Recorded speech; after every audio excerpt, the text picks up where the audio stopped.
Hi, guys, welcome to my channel. Take charge of your life. Today, I would be talking about grief. 5 things about grief that no one really talks about. Grief क्या है? Grief मतलब किसी चीज़ पे दुखी होना, किसी चीज़ पे या किसी इवेंट पे। और ग्रीफ का एक पूरा प्रोसेस होता है। सिर्फ एक मतलब इसके लिए पूरा टाइम चाहिए, पूरा एक इसको प्रोसेस कंप्लीट होने में 5 स्टेजेस होती हैं जब हम ग्रीफ को कंप्लीट कर पाते हैं। अदरवाइज हम लोग हश हश करके अपनी लाइफ आगे कंटिन्यू कर लेते हैं किसी भी एक पेनफुल इवेंट के बाद, लेकिन वो हमें बार बार तंग करता है। वो वाला इवेंट या वो वाली यादें, उन मेमोरीज का बार बार हमारे आंखों के आगे आना। कुछ भी ऐसा लाइफ में होता है तो वो पुरानी बातें फिर से ट्रिगर हो जाती हैं क्योंकि हमने उसको पूरी तरह से हील नहीं किया, पूरी तरह से जिया नहीं है। हमारी सोसाइटी में क्या प्रॉब्लम है कि कोई भी ऐसा दुख का कोई इवेंट होता है या कोई पेनफुल इवेंट होता है लाइफ में, तो सब फटाफट बोलते हैं कोई बात नहीं, चलो चलो चलो, हो गया हो गया, be strong, move on. But it's not like that.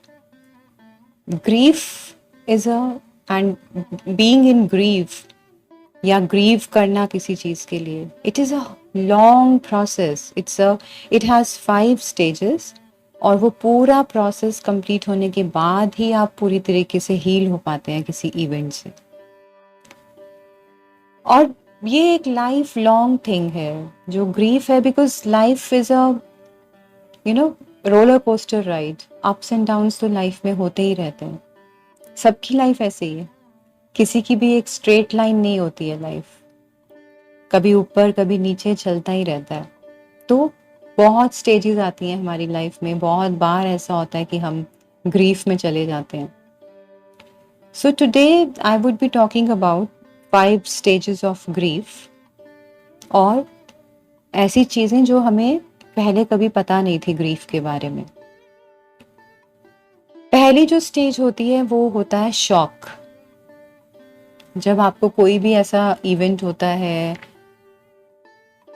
तो वो पेनफुल जो चीज़ होती है आपकी लाइफ में,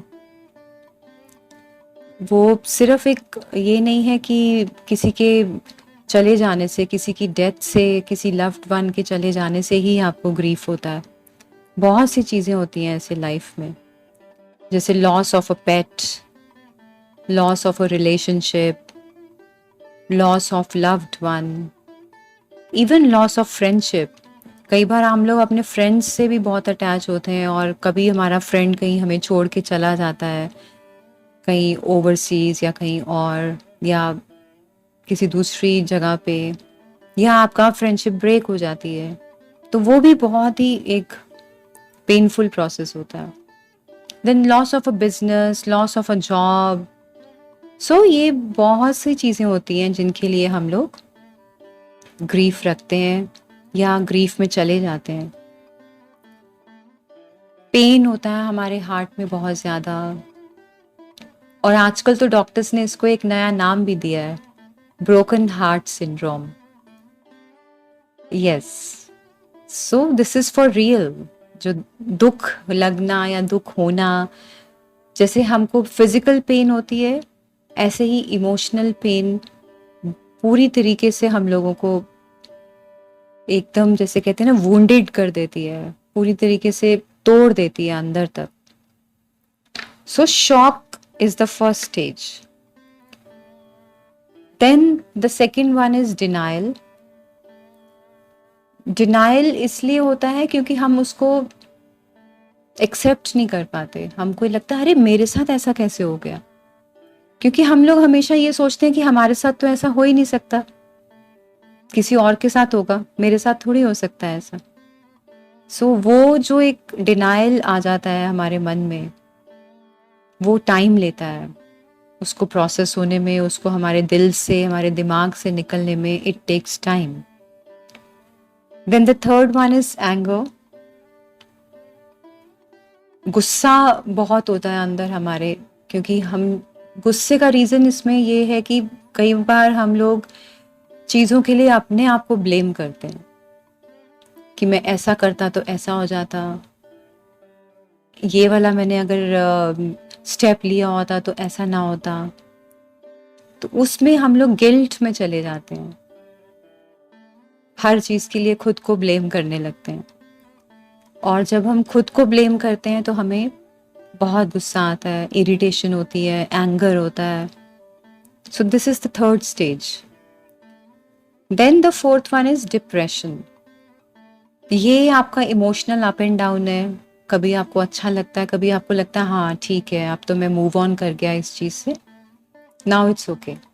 बट फिर आप कभी लो हो जाते हैं। सो ये कुछ टाइम तक ये स्टेज चलता है जब आपको अप एंड डाउन आपका होता रहता है। और जब आप एक बैलेंस की स्टेट में आ जाते हैं तब होता है acceptance. This is the last stage. और जब आपने एक्सेप्ट कर लिया किसी भी पेनफुल इवेंट को अपनी लाइफ में, then you should understand that you are healed now, completely healed. और आपको वो इवेंट फिर आपकी लाइफ में दोबारा परेशान नहीं करता। आगे आपकी लाइफ में और पेनफुल इवेंट्स आ सकते हैं, लेकिन पुराना वाला इवेंट आपका परेशान नहीं करता। सो जब भी कोई ऐसी पेनफुल सिचुएशन आती है लाइफ में, कोई पेनफुल इवेंट होता है ऐसा, तो हमें ग्रीव करने के लिए अपने आप को टाइम देना चाहिए। हश हश नहीं करना चाहिए चीज़ों को। Now I would be talking about 5 things जो हमें ग्रीफ के बारे में नहीं पता। पहला है कि जो ग्रीफ, जो दुख हमें होता है, वो सिर्फ किसी के चले जाने से, किसी की डेथ से, किसी को खो देने से ही नहीं होता। जैसा मैंने पहले भी कहा कि बहुत सी चीज़ें ऐसी होती हैं जो हमें दुख देती हैं ज़िंदगी में। तो जैसे loss of a pet, loss of a relationship, घर में अगर आपकी किसी से बनती नहीं है, आपका बहुत ही ट्रॉमेटिक रिलेशनशिप है अपने पेरेंट्स के साथ या अपने स्पाउस के साथ या अपने बच्चों के साथ, आपको जॉब में बहुत प्रॉब्लम है, या आपकी पर्सनालिटी चेंज हो गई है। जैसे आपको लगता है कि अरे बचपन में तो मैं बहुत ही हंसमुख थी, I was a very entertaining person, very humorous person, और अब मैं कितना सीरियस हो गई हूँ लाइफ के साथ साथ, जैसे मेरी लाइफ चलती जा रही है। तो उसके लिए भी दुख होता है हमें कि हमारी पर्सनालिटी चेंज हो गई है। तो ऐसी बहुत सी चीज़ें हैं जिसके लिए हमें दुख होता है। रिलीजन के ऊपर, रिलीजन तो बहुत ही एक मेजर फैक्टर है जिसके लिए लोग इतना ज़्यादा फील करते हैं, दे आर सो टच्ड अगर उनके रिलीजन के ऊपर कोई बात आ जाती है तो। So grief is more, we grieve for more than the dead. Now the second is just stay strong. हम लोग जब भी कोई ऐसा इवेंट होता है, हम लोग ये कहते हैं कि स्ट्रांग रहो, पर स्ट्रांग उस टाइम नहीं आप हो सकते जब आप उसका पूरा एक प्रोसेस कंप्लीट कर लेंगे, जब आपका ग्रीफ कंप्लीटली खत्म हो जाएगा, एक्सेप्टेंस जब आपको आ जाती है, then you can stay strong. So हम लोगों को उल्टा ये बोलना चाहिए that it's all right to cry, feel weak, कोई बात नहीं, take your time. It's okay अगर आपको आज बुरा लग रहा है, आपको आज वीक फील हो रहा है, आपका मन नहीं है कुछ करने का, आपका उठने का मन नहीं है, you are feeling lazy, emotional हो रहे हो आप बहुत, so that's okay, take your time. Time देना बहुत ज़रूरी है। देन द थर्ड इज, हम लोग क्या बोलते हैं कि टाइम हील्स एवरीथिंग। ऐसा नहीं होता, ये सिर्फ एक सेइंग ही है कि time heals everything. Actually time heal नहीं करता, बट टाइम के साथ साथ we learn to live with the pain. लेकिन वो हमारे सबकॉन्शियस माइंड में कहीं ना कहीं रहता है, और इसके लिए हमें थेरेपी लेना बहुत इम्पॉर्टेंट है, कोई ना कोई ट्रीटमेंट लेना बहुत इम्पॉर्टेंट है। अगर आपको बहुत मुश्किल लग रहा है अपनी लाइफ के किसी पेनफुल इवेंट से बाहर आना, या बहुत टाइम लग रहा है आपको इस चीज़ के ऊपर, या अनबेरेबल पेन है आपको बहुत टाइम के बाद भी, सो आई हाईली रिकमेंड कि आप थेरेपी लीजिए, किसी थेरेपिस्ट के पास जाके, काउंसलर के पास जाके, लाइफ कोच के पास जाके, बिकॉज ट्रीटमेंट रियली हेल्प्स। और जो हमारा ग्रीफ का प्रोसेस है ये लेयर्स में होता है। शुरू शुरू में हमें लगता है कि अब ठीक हो गया, नाउ आई एम ओके, फिर थोड़े दिन के बाद फिर कुछ आ जाता है, फिर कुछ टाइम के बाद फिर कुछ पॉइंट याद आ जाता है। तो ये कॉन्टिन्यूस प्रोसेस है। कोई भी अगर आपका इवेंट लाइफ में पेनफुल रहा है या आता है आपकी लाइफ में, so take it easy.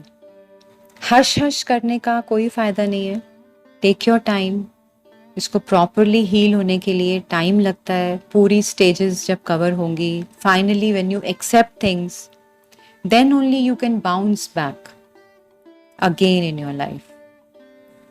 So focus on your healing.